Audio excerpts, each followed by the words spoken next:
अस्सलाम वालेकुम viewers, welcome back to my channel. Hope so you all are will be fine. आज मैं आपको ऑगमेंटन 375 मिलीग्राम टैबलेट के बारे में रिव्यू दूंगी कि बेसिकली ये मेडिसिन क्या है, उन कौन से पेशेंट्स के लिए ये इस्तेमाल की जाती हैं, क्या इसके यूजेस हैं, क्या इसके साइड इफ़ेक्ट्स हैं। जानने के लिए वीडियो को एंड तक देखें। और इससे पहले तमाम अफराद जो हमारे चैनल पर न्यू हैं, सबसे गुजारिश है वीडियो को लाइक, शेयर और सब्सक्राइब करें। बेल के आइकन पर क्लिक करें ताकि हर नई आने वाली वीडियो का नोटिफिकेशन आपको मिलता रहे।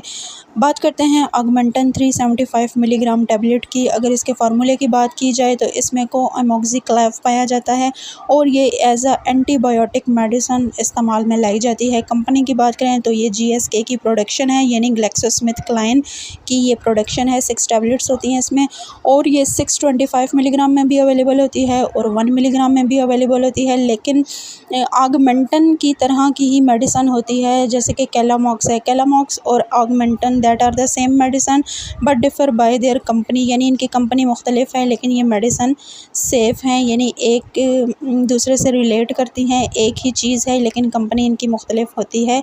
अगर आपको ऑगमेंटन सूट नहीं करती तो आप कैलामॉक्स भी खा सकते हैं।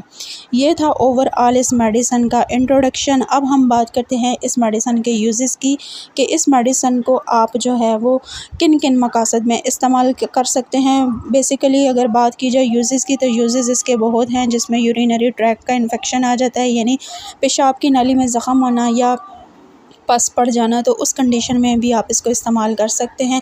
बेसिकली ये बैक्टीरियल इन्फेक्शन को किल करती है, यानी बैक्टीरिया की वजह से जो पस बनती है, जो इन्फेक्शन होता है जिस्म के किसी भी हिस्से में, ये उसको किल करती है, उसको मारती है।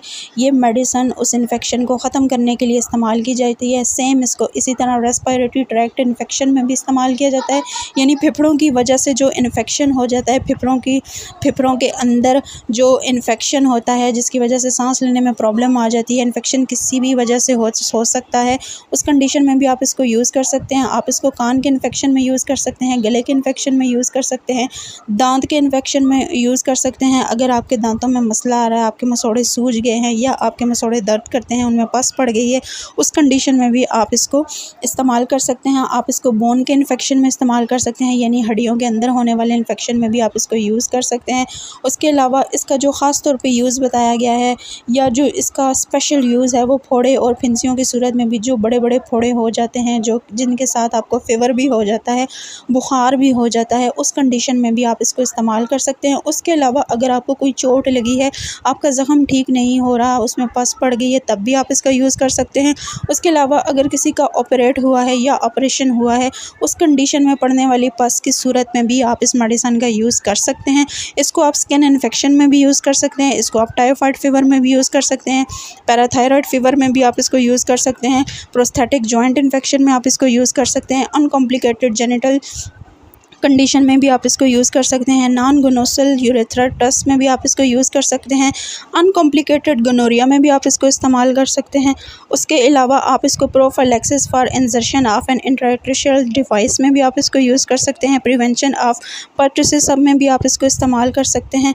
उसके अलावा लेम डिजीज़ में भी आप इसको यूज़ कर सकते हैं। उसके अलावा साइनोसाइटिस में आप इसको यूज़ कर सकते हैं, ऑडिटाइटिस मीडिया में आप इसको यूज़ कर सकते हैं, अपर रेस्पिरेटरी ट्रैक्ट में आप इसको इस्तेमाल कर सकते हैं और लोअर रेस्पिरेटरी ट्रैक्ट में भी आप इसको यूज़ कर सकते हैं। यानी कोई भी आपके जिस्म के अंदर इन्फेक्शन है due to the presence of bacteria activity, यानी कोई भी बैक्टीरियल इन्फेक्शन है, स्पेशली पस अगर पड़ गई है जिस्म के किसी भी हिस्से में, ख्वाह वो हड्डियाँ हैं, हड्डियों के जोड़ हैं, स्किन है, मसल्स हैं, कोई भी ऑर्गन है, इंटरनल ऑर्गन है, तो आप इस मेडिसिन का यूज़ कर सकते हैं। ये आपका जो इन्फेक्शन है उसको बिल्कुल क्लियरली ख़त्म कर देगी और इसके बहुत ज़्यादा अच्छे रिज़ल्ट्स हैं। आप इस मेडिसिन को इन कंडीशंस में यूज़ कर सकते हैं। ये थे ओवरऑल ऐसी कंडीशंस जिसमें आप ये मेडिसिन यूज़ कर सकते हैं।